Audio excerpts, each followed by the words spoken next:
हृदय मंदिर में आसीन मेरे इष्ट देव भगवान के चरणों में कोटि कोटि दंडवत प्रणाम। 60 शब्द मिशन का अर्चनीय वंदनीय संत समाज के चरणों में भी कोटि कोटि नमन। श्री गुरुदेव भगवान की परम प्यारी संगत, आप सबको विदित है कि ये जितनी सुबह की प्रभात फेरियां, रात्रि के सत्संग चल रहे हैं और आप सभी उसका आनंद भरपूर लाभ ले रहे हैं।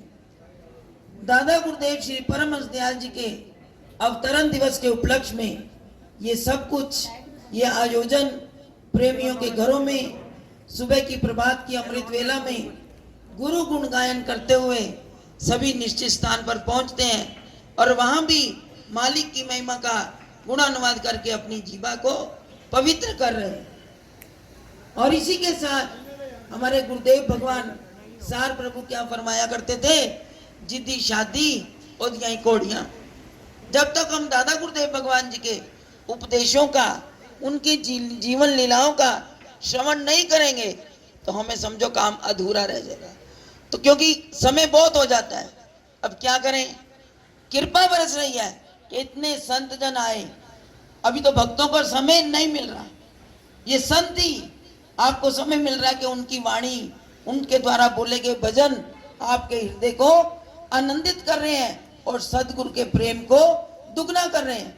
और जो दादा गुरुदेव भगवान जी के इरशाद हैं वो भी हमारे मन की पूरी सफाई कर देते हैं, क्योंकि उनके पास जितने भी प्रेमी आते थे वो नए नए सवाल उठाते थे। एक बार किसी प्रेमी ने दादा गुरुदेव भगवान जी से प्रश्न किया कि गुरुदेव, आप कहते हो काम, क्रोध, लोभ, मोह, अहंकार ये 5 शत्रु हैं, ये हमारे जीवन को खराब करते हैं, तो फिर परमात्मा ने पैदा क्यों किए?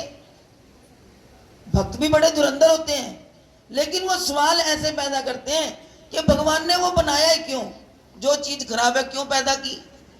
तो दादा गुरुदेव भगवान जी ने बड़ा हंसकर उसका जवाब दिया। उन्होंने फरमाया, भाई ये चीजें बुरी तो नहीं है, आप कहते हो ये तो महापुरुष समझाते हैं, क्योंकि हम उसका सीधा अर्थ लेते नहीं है। कहते हैं बताओ, अगर मोह ना होता, एक माँ अपने बच्चे को छाती से कैसे लगाकर घूमती, कैसे प्यार करती, कैसे लालन पालन करती? मोह बहुत जरूरी है कि बच्चे को पालना है। उनका लोभ, कि अगर जिसने व्यापार करना है, क्या व्यापारी पैसा कमाने के लिए लोभ नहीं करेगा? क्या किसान खेती बाड़ी नहीं करेगा? क्या क्या नहीं करेगा धन कमाने के लिए? उसी तरह उन्होंने कहा प्रेम जो है, कहते दुनिया से थोड़ा करो, प्रभु के चरणों से करो ना, आपको बहुत लाभ मिलेगा। क्योंकि इंसान घाटे का सौदा नहीं करता। और हम भजन क्या बोलते हैं, कर लो हरि से प्यार, सौदा बड़े नफेदा। तो दादा गुरुदेव भगवान जी ने बताया ये चीजें खराब नहीं है, ये बुरी नहीं है, इनका हमें तरीका बदलना है, कांटा बदलना है। देखो गाड़ी है, ट्रेन चलती है, गाड़ी सीधी जा रही हो ना, तो स्टेशन मास्टर एक कांटा बदल दे तो गाड़ी दूसरी लाइन पर हो जाती है। कहते तुम भी अपने जीवन का कांटा बदल लो। जीवन जो परमात्मा ने सृष्टि बनाई है वो गलत नहीं बनाई, उसका हम सही अर्थ लें। अब राम नाम की महिमा, राम नाम की महिमा, उसके विषय में बताया कि सर्व दुखों का औखद नाम, सारे दुखों को दूर करने के लिए एक उस परमात्मा का नाम है जो हमें हर दुख से निजात दिलाएगा। लेकिन कहते एक व्यक्ति जिसने गाय पाल रखी थी, गाय पाल रखी थी, उसकी गाय होगी बीमार, वो गया डॉक्टर के पास, पशुओं के डॉक्टर होते हैं, अस्पताल खुले हुए हैं, तो डॉक्टर के पास गया, कहने लगा मेरी गाय बड़ी बीमार है, इसको अफारा चढ़ा हुआ है, क्या करें? तो डॉक्टर ने कहा कोई बात नहीं, बहुत सरल दवाई है, आप गाय के ही मक्खन के साथ, गाय के ही मक्खन के साथ 1 पाव मक्खन लो, उसकी 3 खुराक बनाओ, उसमें काली मिर्च पीसो और उसमें मिला के इस गाय को चटा दो, गाय ठीक हो जाएगी। उसने कहा ठीक है। लेकिन उस व्यक्ति ने पता क्या सोचा, उसने कहा 3 दिन गाय का निकालूं, 3 दिन गाय का दूध आएगा, उसको फिर गर्म करूंगा, फिर उसका मक्खन निकालूंगा, तब जाकर इतनी मेहनत करनी पड़ेगी।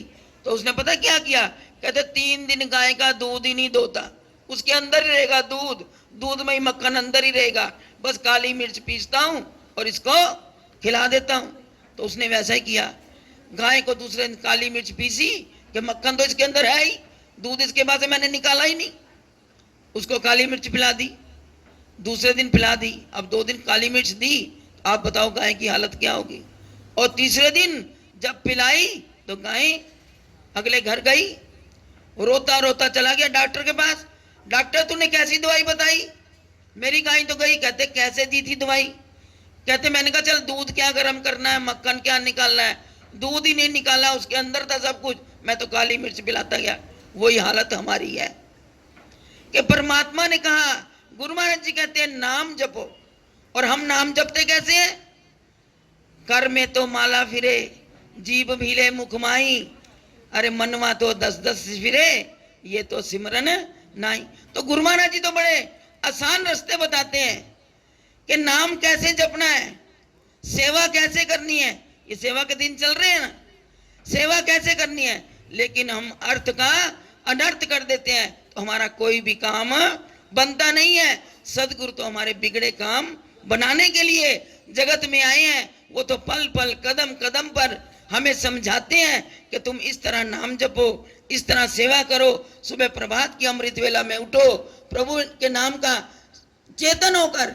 हमारे महाराज जी तो इतना आसान रास्ता बताया कि अगर नहीं नहा सकते तो कोई बात नहीं, क्योंकि हमारे गुरु महाराज जी ने सहज मार्ग बताया, सहज समाधि का मार्ग बताया कि सहज में ही तुम उस परमात्मा को प्राप्त कर लो।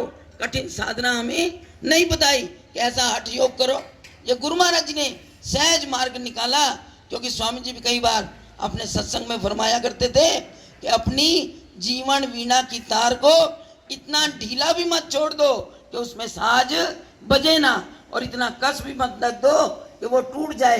बीच का रास्ता निकालो जिससे तुम्हारी भक्ति भी आसान हो और तुम्हें परमात्मा की प्राप्ति भी हो जाए। तो हमारे दादा गुरुदेव भगवान जी ने, हमारे सदगुरुदेव भगवान जी ने, हमारे हृदय देव सार प्रभु जी ने आसान रास्ते बताए। उन्होंने कितना सुंदर रास्ता बताया कि 5 चोर हमारे अंदर हैं, तो महाराज जी कहते थे 6वां चोर मुझे बना लो, 4 बच्चे हैं तो 5वां मुझे बना लो, जिस तरह उनकी पालना करते हो वैसे मेरी पालना करते जाओ। इतनी सरल भक्ति कल युग के अंदर। और संतों ने तो कह दिया, एक घड़ी आधी घड़ी आधी ते पुनियाद, तुलसी संगत साध की कटे कोट अपराध। हमें तो ये 7 दिन दिए, एक घड़ी नहीं दी। इन घड़ियों में हम जितना सत्संग का लाभ उठा ले, उसके साथ साथ सेवा का लाभ उठा ले, तो हमारा जीवन बड़ा सुंदर, बड़ा सुखद और आनंद से भरपूर हो जाएगा। तो ये आनंद के दिन चल रहे हैं, तो इसलिए हमने आनंद भी प्राप्त करना है, सेवा का लाभ भी लेना है। और आज हमारे गुरु महाराज जी के बड़े प्यारे पुरातन गुरु भक्त बैठे हुए सामने, बुजुर्गवार कुंदन लाल जी, आगे इनके बच्चे प्रेम जी, और भी सारे बच्चे बेटियां सभी बैठी हैं जो गुरु घर के अनुयायी हैं, सेवा में सबसे आगे हैं। तो महाराज जी का प्यार, इनके हाथों से तो इन्होंने अपने हाथों से सिल सिल के महाराज जी को कुर्ते, स्वामी जी को कुर्ते चोले बना बनाकर इन्होंने हाथों से सेवा की हुई है। वो भाग्यशाली जीव होते हैं, कहते हैं जिसको गुरु का स्पर्श मिल जाए। इन्होंने तो महाराज जी का जब नाप लिया तब उनके शरीर को स्पर्श करने का अवसर मिला, तो बहुत सेवा की हुई है। आज इनकी बताए हुए नक्शे कदमों पर इनके बच्चे चल रहे हैं और गुरु दरबार की सेवा कर रहे हैं। तो आज इनके घर में ये सत्संग का आयोजन हुआ, प्रभात फेरी का आयोजन हुआ, संगत की आप सबके लिए लंगर प्रसाद नाश्ता भी तैयार है। तो गुरु महाराज जी के चरणों में ये अरदास है कि इनका प्यार दिन दुगना बढ़े, गुरु महाराज जी इन पर अपनी कृपा की बरसात करते रहे, इनकी झोलियां सदा खुशियों से भरपूर रहे। और आज के इस सत्संग की आप सब संगत को, इस सारे परिवार को लाख लाख बधाई, मुबारकबाद। और दादा गुरुदेव भगवान जी के पावन अवतरण दिवस की भी सबको बहुत बहुत बधाई हो। इन्हीं शब्दों के साथ मैं अपनी वाणी को विराम देती हूँ। अब जय घोष ऊंचा कर दे, मैं नीचे बोलूंगी, आपकी आवाज ऊंची होनी चाहिए। बोलो जयकारा बोल मेरे श्री गुरु महाराज जी की, बोलो श्री नंगली निवासी भगवान की, बोलो सच्ची सरकार की, बोलो श्री स्वामी जी महाराज की, बोलो सियापति रामचंद्र महाराज की। माई मेरी सच्चियां जोतावर माता तेरी सदा। आगे का कार्यक्रम